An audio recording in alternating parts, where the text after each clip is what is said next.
big talker, I was like, whoa, you don't need validation. It's irrelevant.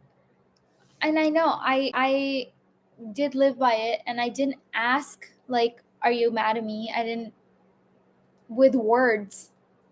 But actually, I realized even when I go, like, how'd you sleep? I'm looking for validation in that, in some way, where I'm looking for excitement or something like that. The excitement is the validation, right? For you to match my vibe, that I'm okay, that, like, you had a good time or something. I don't know. But what side is that? This side? But I can't speak. Okay. But and then when I get the answer, I make it mean something, like, which I know that I'm telling a story, and I can see that it's a story I'm telling myself. And then I'm like, but it does mean that. Everything means something. Sure, that's true, but then I realized it doesn't matter. And if I'm going to live in uncertainty, if I'm going to commit to this path of freedom, then I have to kind of let this one go. Okay? It's true. Maybe it's true that I can discern who they are by what they say and how they behave. And I can discern it using my brain. But I can feel who they are. I can know who they are. I can understand them better. I can love who they are better when I'm not discerning them using my brain. And I think I have to take my thinking mind out of it. I have to feel them. And so when someone's being themselves, which I want to allow because I want my allowance to be as big as my love, and by being themselves, they're being not a performative excited. Like, maybe they're tired, maybe they're, but all of like, maybe they're tired or whatever, any of those things are still stories.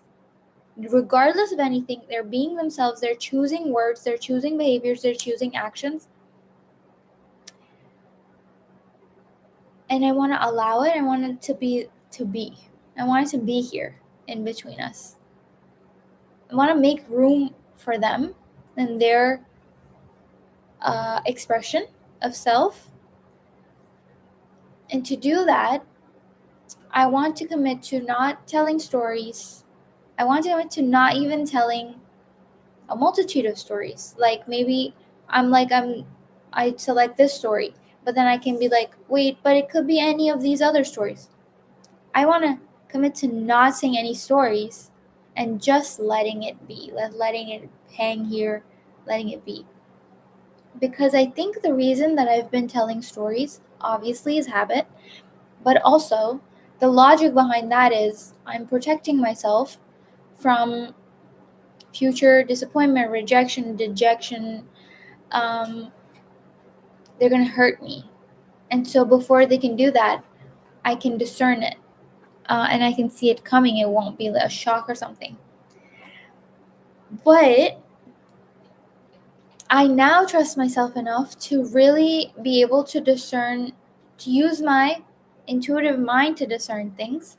Whereas before, I just used my thinking mind, and the intuition came in and out, but I didn't realize it was like separate. I didn't realize how to work with it, control it, feel it, sense it, understand it. And now I think I'm in a really great place with it. And I think I'm meant to use my embodiment of feeling it out. And I think if something's off, if they're meaning to hurt me, which when are they ever? But if something's off and I'm no longer aligned, I'll feel it immediately. And I so trust that.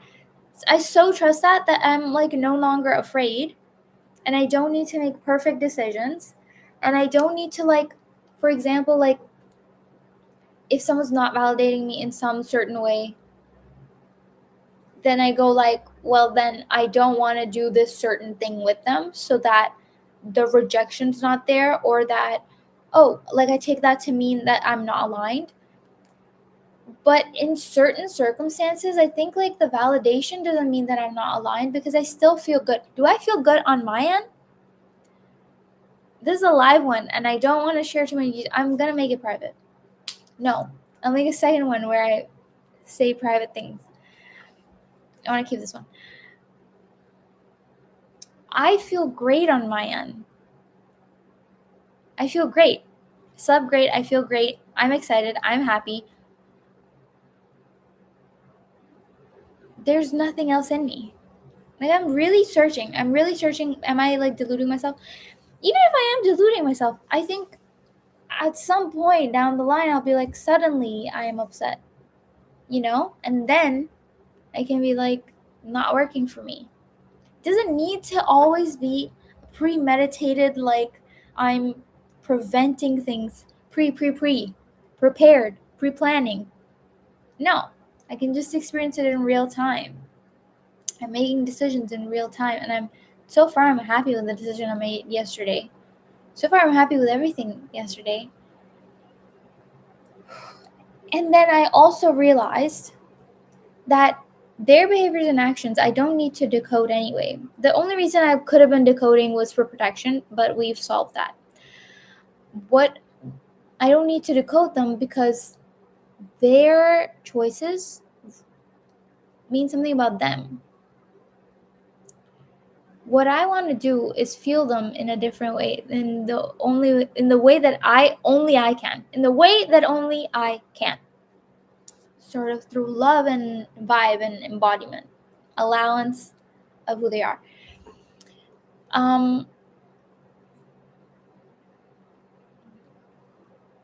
So because their choices reflect on them, I don't need to make it mean anything about me. These stories kind of make me feel that I have to alter my behavior in some way, or learn something moving forward, which is still altering my behavior.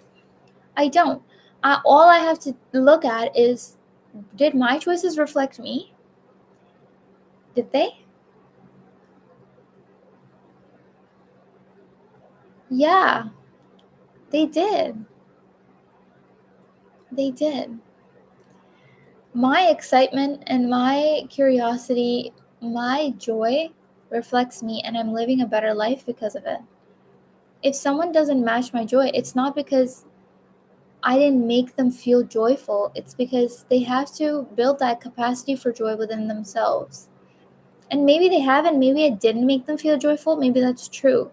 But see how that is also a story. And even if that is true, if that's a true story, it's not on me to decode. What I have to do is take things at face value. It's up to them to, I don't know, I guess tell me that I don't make them feel joyful, or to make decisions aligned with that. Like maybe they'll be like, you're no longer aligned with my life. But for people who are in my life, who hang out with me, who ask to see me, I have to take that to assume at face value that they do gain some sort of joy from me. And if when I meet them, they don't appear joyful, that's not something on me to decode. I think I might change my mind on this. I might receive different clarity on this later, but I don't think it's on me to decode, because I'm like, do I want to hang out with them? And it's a yes, so then I'll hang out. And they're hanging out with me anyway, so then I'm assuming it's a yes from them. And then their work, if it is a no, their work is to be like brave, is to build that courage to then tell me, that's okay, I've built a lot of courage. I have not been able to be truthful right away either, so I'll allow that time too. On top of all of this, I realized in my thinking mind calculations, which I don't want to do anymore, but I probably will. But in my thinking mind calculations, if I do them, I want to keep in mind that I'm not factoring in external factors. Like if a full moon affects me, What the hell? Of course it's affecting everyone else. And the only difference is maybe they're not as aware of it as me. Maybe they're not as sensitive to it as me. Maybe it shows up differently. What about all like their previous trauma? What about triggers? What about emotions rising to the surface? What about cycles of life? What about events happening that are building up, building up, building up? What about little pesky little things that happen day to day that make you annoyed and what about overstimulation?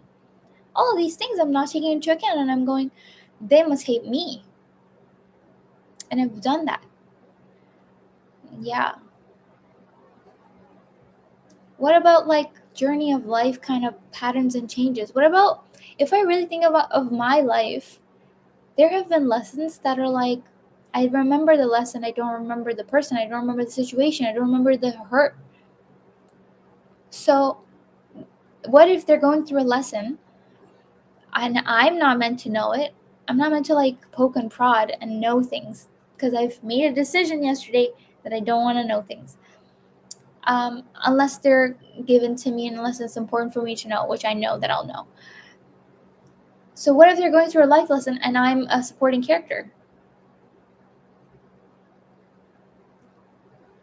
I really want to be creative with this new role where I play myself. And I have been, right? But my only job is to play myself and to be truthful, to have integrity within, to be aligned with my thoughts, feelings, emotions, behaviors, and actions. Yeah. And words. Yeah. And I think I was. So I feel great. I feel great. And yeah, I guess I think like, oh, I have to match other people's energy in order to not. I guess it's an ego thing. But I don't. Because we can just both be in different places. Like, yes, so what if I love everything and they don't love in that way? Who's having more fun? Someone who loves or someone who doesn't? What if they do love and it's internal? But see, in my mind, I'm like, if I love internally, it's way more fun to love externally too, to express it and to give it. That's fine. I'm having a good time. And at any point that I'm not, I'll know that right away. I have this skill where I have this power where as soon as a piece of food touches my tongue, as soon as I can taste it.